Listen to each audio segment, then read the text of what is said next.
Hello everybody, today I'm talking to Emma, who is based in Singapore and has been living out there since August, and we've been talking about different families around the world who are experiencing lockdown in different ways. So let's find out what's going on in Singapore and how you're managing during this lockdown period, because actually we were chatting off camera before, but it's a lot stricter over there in Singapore, isn't it, compared to a lot of other countries. So tell us about what's going on.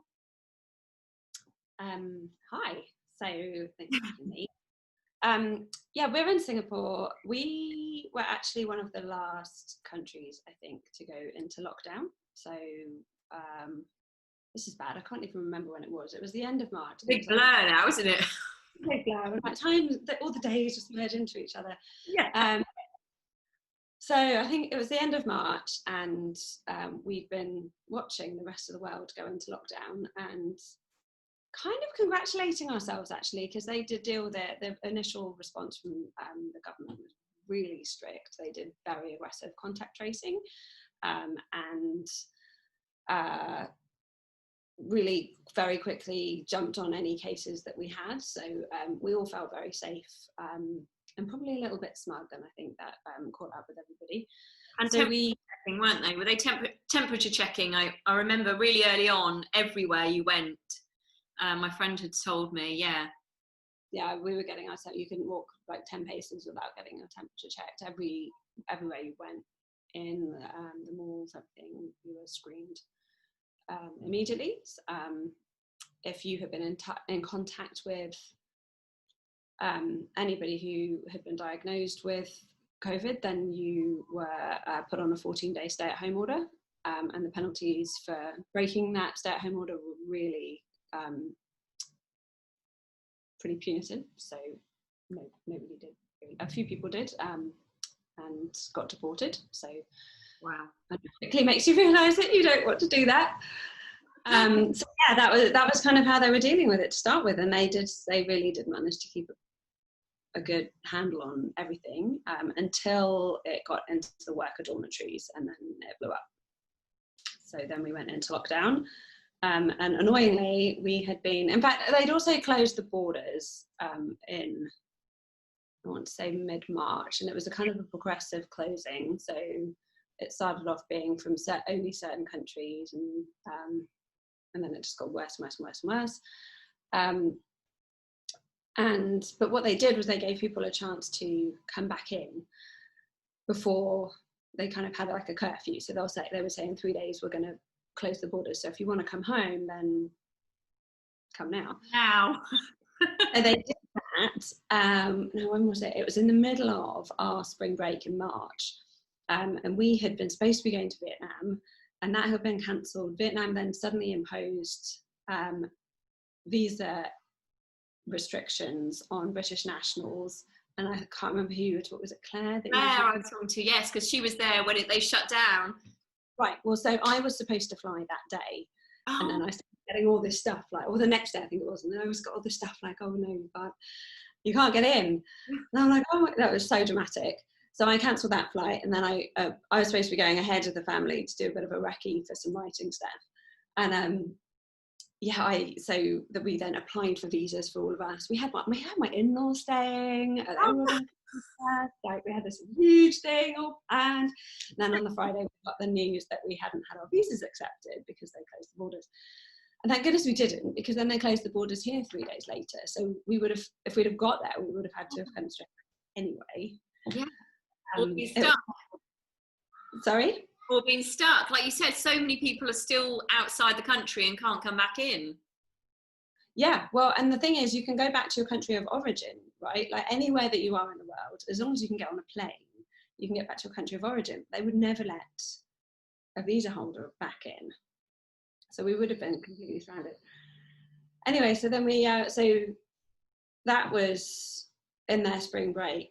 And so the school took the decision to close the school for 2 weeks after the spring break, so that they could clear this 14-day incubation period and not risk having people who had just, if you came in at 11:55 the night before the curfew started, then you could come in, you could move freely around Singapore, and you could go to school and And the school were like, well, we're not really okay with that. So they shut the school and we did online learning for 2 weeks. We were just getting ready to go back. It was like on the Friday, they announced that the following Monday that we were supposed to start back again. They were like, no, we're closing all the schools. So we were doing it for 2 weeks longer than everybody else. Yeah. It's like the whole of the world, schools have just closed down. I think April was a trying month, wasn't it? We're all trying out the homeschooling for the first time. Yes, and it was trial and error. Our school's been pretty good about it. So anyway, in answer to your question, we locked down at the end of March, and we started our 3-phase reopening last Tuesday on the 2nd of June. So we're now in phase 1, which actually doesn't mean that much more. It means that 2 adults from the same household can exercise together, so we can now go back out and exercise as a family, because we weren't able to do that for about 6 weeks. And it means that the children can go to school. So yeah, hurrah! Get my hair done. But it's been a strange time because you haven't been there for that long. So you just started getting your friendship circles and friendship groups sorted, and then everything shuts down and you can't see anybody anyway. So that's been a weird time. But also wanting to visit family at home, because it's so strict in Singapore. I mean, you don't even know when you'll be able to visit your family, do you really? No. So my mum was due to come out in April, and obviously that got canned, and we don't know when she can next come here.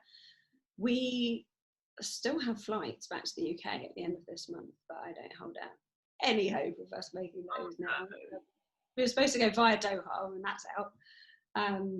And yeah, I don't see it happening, which is gutting actually, because we haven't seen my sister-in-law for a year.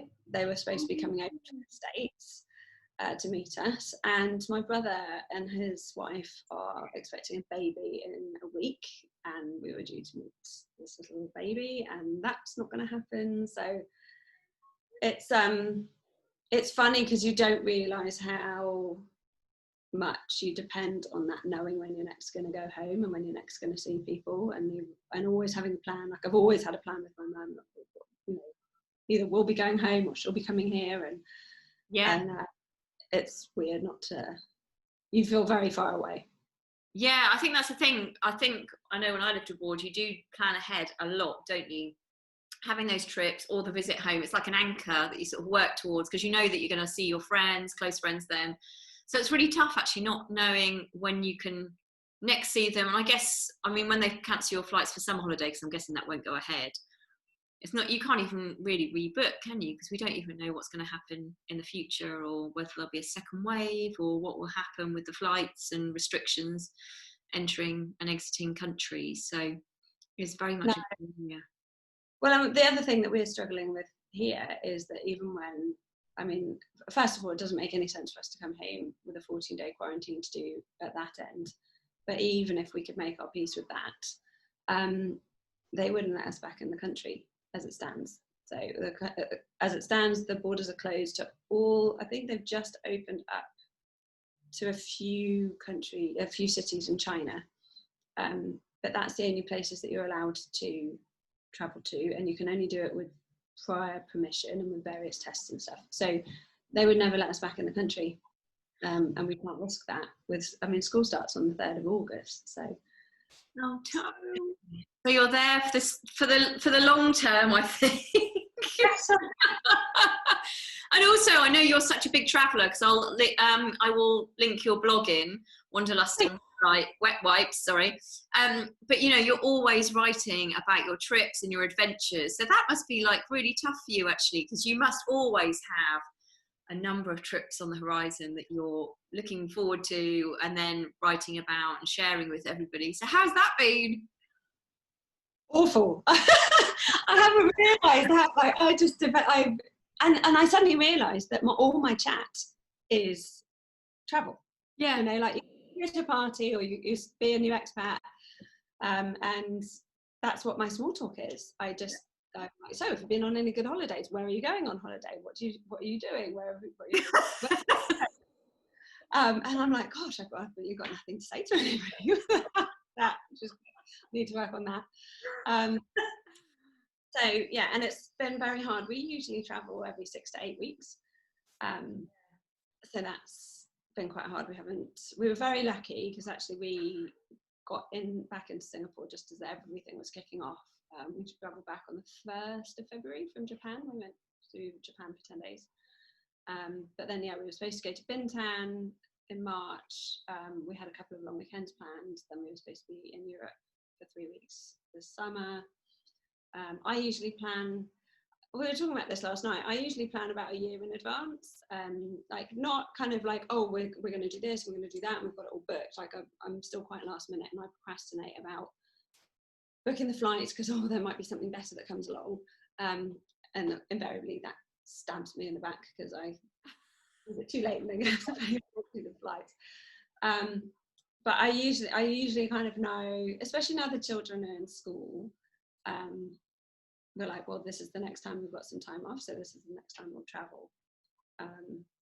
And that's been quite an interesting revelation, because I was starting to think that the kids might be getting travel fatigue because we travel so much. And like we were back in Europe for Christmas, and then 3 weeks later we were in Japan. And before that, where had we been? We'd been to Penang before that, and Bintan, because they had a big break in October. And I was thinking, actually, maybe they need some time just to be sitting at home. And I feel like, actually, when we get the chance to travel, we should be making the most of it. And yeah. Are they missing it? Are they missing the travel? Funnily enough, I think they did enjoy just being at home. Especially because we moved so quickly. They got thrust into this new school environment with a very long school day, so they've not really had time to kind of grow into the house. So I think they did appreciate that to start with, but both of them are like, Mummy, when are we going on holiday? I can't go on holiday, I'm sorry. Do you think, have you started making plans for 2021? Because it feels like inevitably that will probably be the time that we're looking at now. I mean, to put concrete in place. The tricky thing for us will be, kind of back to your point about seeing family, I can't make plans about non-family related trips until we know when we're seeing them, because if we don't see them, I'm kind of hoping that we might be able to get back in October, because we get 2 weeks off in October. So if I bring the kids back to the UK in October, then that will kind of mean that we have at least seen them. Christmas is supposed to be in the US, which will be a mission, because my husband's family they're all British, but they live in the US. So that would be a trip for there. So actually, but if we can't do those 2 trips, we'll have to do them in 2021 first. Yeah. The priority will always be to see family. So. Gosh, who knows what's going to happen? We'll have to catch up with you, and you have to share your latest post from the next travel adventure that you have, wherever that may be. And the only advantage is that I've been catching up on those. I had all this material and I never had any time to write it because we were always travelling. or booking something, and I'm like, well, no, if I can't book it and I can't write it, I can't think about it and plan it, then I need to. Actually, it is a good time for catching up. I have to say, even like, housey things, but then, I mean, I've done things behind the scenes with our tribe travels that I've had on my list for ages, and I think, right, okay, I must sort that out. I must, things that I've had on my list for, the ones that always get pushed to the bottom. And actually, with our tribe travels, I've been like watching all these competitions go up and always busy. I know, that's the thing. That's probably why I haven't seen anyone like in a socially distanced context and always on my computer. Always here. But we'll have to catch up with you soon and find out what's happening next, and I'll put all your links into this post as well for you. Thank you so much. Thank you. Well, I'll chat to you soon. Take care. Bye.